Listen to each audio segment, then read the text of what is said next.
Maligayang pagbabalik kapatid. Sa video na ito ay pag-uusapan natin ang voice changer. Yan ang pag-uusapan natin sa video na ito. Kapatid, pero syempre, bago tayo tumungo sa topic na yan, ay kung bago ka pa lang sa channel ko at gustong gusto mo na mga ganitong video ay mag-subscribe ka na para maging updated ka sa mga bago upload natin. Nag-upload ako ng isa o higit pa sa isang linggo. At kung meron ka naman ipasaliksik ay mag-comment ka lamang sa ibaba ng video ito. Maraming salamat. Kapatid, alam mo ba, marami akong mga nakikita na ibang vlogger na kapag magpo-post sila sa channel nila na tungkol sa voice changer, ang alam lang naman nila ay ang voice changer apps la at di ka rin makakapag-edit gamit ang apps na yon. So ang tanong, kapatid na Gipwete, ano ang maganda na voice changer na pwede namin magamit? So eto, simulan na natin. Ang i-share ko sa inyong voice changer, kapatid, ay hindi siya voice changer na application lang, kundi voice changer siya na pwede mo na rin pang-edit at saka pwede mo na rin pang voice changer talaga na sulit. So i-click mo lang ito, basta nasa sa inyo yan kung saan nyo i-click, then i-click niyo itong Viva Video. So sa mga nagtatanong dyan, so ito nga pala ang totoo kong boses. So makikita nyo sa video ko, iba yung boses ko. So yun yung ginagamit ko na voice changer. So dito sa application na ito, so napakasulit. So yung mga iba dyan, baka titignan lang yung video na ito, ay Viva Video lang pala, download ko na, tas din ako pansinin, wala na, finish na. Kung ayaw mo panoorin to, is okay lang naman sa akin. Ang sa akin lang naman na is magtuturo ako ng voice changer talaga na malupit. So yun lang po. So i-reveal ko na lang din to kung paano ako mag-edit ng video na ganun sa video ko. So kung meron to magtatanong sa akin nun, is igagawan ko na lang to ng video sa susunod. And then kiklik natin tong Viva Video. So sa mga nagtatanong, saan ko ba ito dinownload? Baka isipin kasi ng mga ibang tao na sa Google Play Store ko pa ito dinownload, may bayad doon, VIP. At saka di ko na rin ma-unlock yung boses ko na Voice changer na maganda. So ginawan ko ng paraan. So i-click mo na sa description ng link. I-click mo na yung link sa description ng video, or kaya ilalagay ko na rin sa comment section ng video. Yun lamang po. And then, pag na-download na ninyo siya, na-install na ninyo siya, basta i-click lang ninyo yung link sa description. Matik pupunta kayo dun sa Google Chrome, hindi sa Google Play Store. Kasi kapag sa Google Play Store, may bayad dun kahit try mo. Hindi mo ma-unlock yung VIP. Ay, grabe. So basta pakinggan mo na ako. Tara na sa topic. Punta ka ng Viva Video pag na-download mo na siya. Nasundan mo na yung step ko kung paano downloadin. So, nandun lang sa description yung link. I-click mo na yun. Basta matik pupunta ka na sa Google Chrome. Ayun na, matik ilalabas na yung download. Ganun lang. Click mo na. So, pag na-download mo na, tara na sa topic. Click mo na yung Viva Video. And then,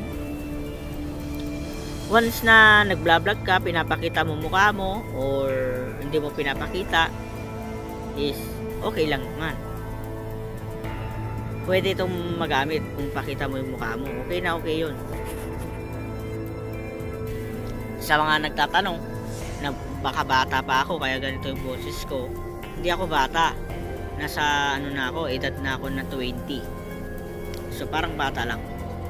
I-click ninyo yung new project. Basta ialo lang ninyo permission na lalabas ako kasi nagamit ko na. Sinasabi ko lang.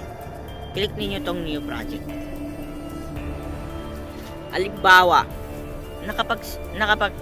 gawa ka na ng content mo. Halimbawa na kapag ano-ano ka na, ayaw mo yung boses mo, parang kumbaga ayaw mo, gusto mong palitan. Halimbawa nakapag salita ka na, nakapag video ka na, ganun is gusto mo na palitan yung video. Tara na sa topic. Gusto mo na pala palitan yung boses mo, hindi pala video, boses pala. So yun, sorry. Tara na sa topic. Halimbawa, ito yung ginawa mong video. Halimbawa lang to, halimbawa lang. Click ninyo yan. I-click ninyo yan. Pag-click ninyo yan, matik may lalabas dito na next. And then, ang usapan lang natin dito is hindi edit, kundi ang usapan lang natin dito ay is voice changer. So, i-click po itong application na ito. Yan. And then, pag-click mo yan, isa-swipe mo ito. Sa-swipe mo, pag ano no, wait. Swipe mo, ito, pag ganon. Pag ano no. Basta, pag ganon. Swipe mo. Yan. Hanapin mo yung voice changer. So, kung gusto mo ng pangpalakas na boses, palakasin mo. Palakasin natin. Kung gusto mo nang umiina yung boses mo sa uli, ito, fade out. Ito, fade out. Yan. Alam nyo naman siguro magbasa. And then, swipe mo lang ganyan. Swipe mo lang ganyan. Wait lang. So, swipe mo lang pa ganun. Hanapin mo. Ayun o, voice changer. Click mo lang. So, ang pinakamagandang ginagamit ko dito, hindi ako gumagamit ng woman, man, talking tom, little girl, alien, siguro ewan na yung gagamit niyan. But, basta itong old, ito yung ginamit ko dati. Old man. Parang matanda ka na talaga dito. So, kung parang bata pa yung boses mo, mahilig ka mag-vlog, gawin mong matanda para maniwala sila sa'yo. So, ako na nagsasabi, ito, old. Pero, hindi pa yan ang kagandaan na boses. Swipe mo pa ganun. Pa ganun. Hanapin mo yung costume. Ayan o. Makikita mo siya, may VIP. Kumbaga may bayad yan. Pero teka. Hindi ko sinabing may bayad to. May bayad to kapag sa Play Store lang. Pero ngayon dinownload mo siya. Sinunod mo yung link. Sinunod mo yung sinabi ko na pindutin mo yung link. Matik ma-download mo na. So yun lamang po. So pag na-download mo na siya, install mo na. And then tara na sa topic. Makikita mo yung VIP na yan. Huwag ka matakot sa VIP na yan. Parang tatak lang yan. Parang sticker lang.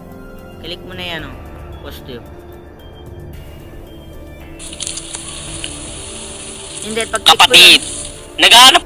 And then, kapag click mo nun, mapapansin mo na 0 pa lang. Ito, 0 pa lang. Kapatid, naghahanap ka ba na... So, papansin nyo, so, ang pinaka gustong gusto ko ditong number is number 4. So, yun lamang po, number 4.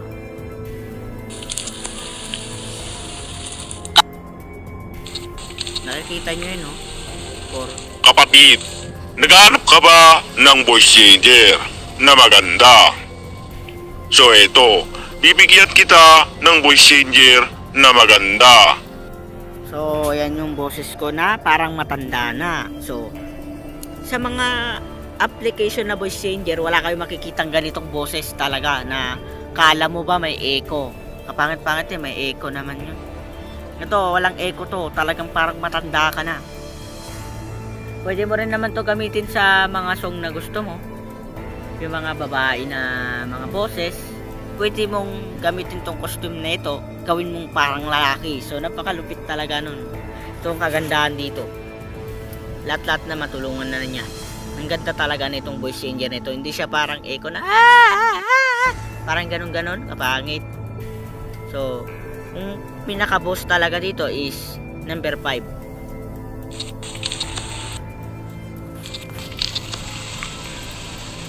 Kapatid, naghahanap ka ba ng voice changer? So, kung gusto mo naman ng mas malinaw yung boses mo, number 3.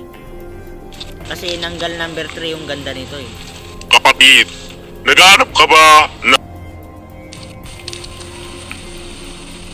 Kapatid, naghahanap ka ba ng voice changer na maganda?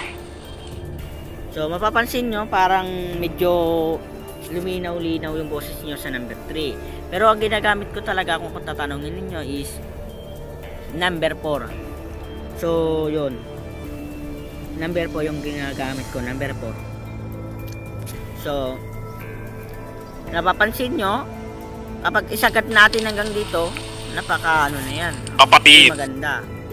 Pag sagat mo ng 50 ay wala na, matanda na yan, grabe. Kailangan nito is nasa level 4 lang para maganda.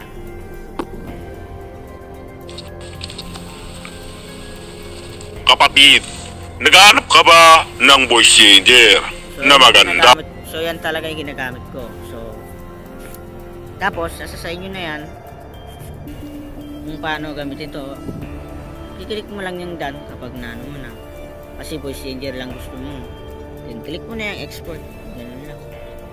Then pili ka dyan kung ano gusto mo dyan, 720 or normal. Yung VIP na yan, wala yan, pwede mo pa rin click to kasi tinanggal naman na natin. So yun lamang po.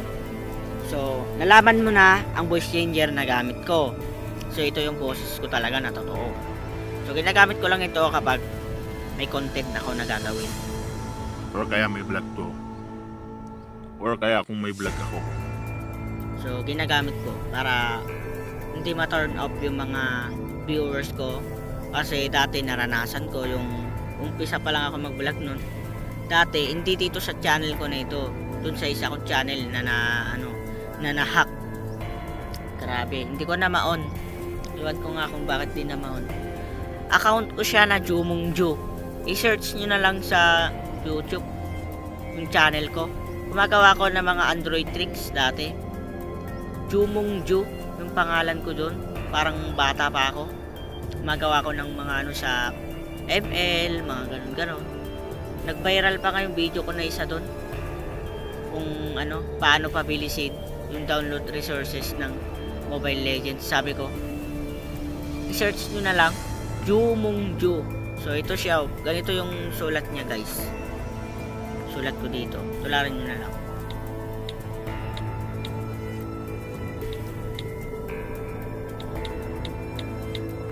Ganyan siya, ganyan yung sulat niya, ganyan. Malaki sa big letter sa umpisa, and then ganyan. So ganyan lang yung sulat niya, Jumongju. I-search nyo na lang yan sa YouTube. So yun. So yun talaga yung totoo kong boses. Pero matagal-tagal na yun, nakalipas na. Doon nasa 2021 pa yata yun, 2020. Basta di ko na na-open yung channel ko nun, tagal ko na din nakapag-upload nun. Grabe. So dito na po nagtatapos yung video. Kung nagustuhan po ninyo ito, Make sure na mag-subscribe ka na at pindutin mo na rin ang notification bell para lagi kang updated sa mga bago upload natin. So, kung hindi naman po ninyo nagustuhan itong video na ito, i-dislike mo na ito. Kung nagustuhan mo, i-like mo ito kung may naitulong sa ito. Mag-subscribe ka na kung may naitulong sa ito, mag-subscribe ka na. So, on this, Keep YT. Maraming salamat po. Kita-kits po ulit tayo sa susunod, mga kaibigan at saka kapatid. Yun. I'm out.